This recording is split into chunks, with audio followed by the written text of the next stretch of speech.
Problem solving, it's a very basic activity of human mind, and if a problem is complex, you need to, how can I say, divide the problem for smaller elements, smaller pieces.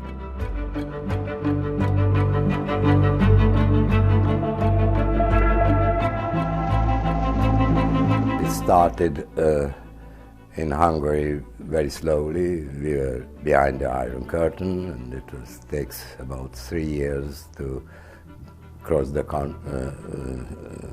borders. And after that, in 2-3 years, it became a real worldwide craze. For me, the cube represents what freedom means. Freedom means it's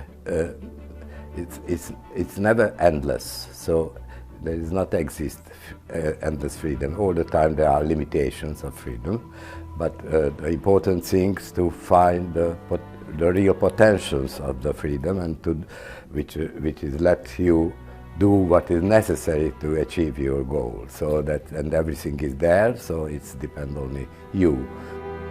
It's done.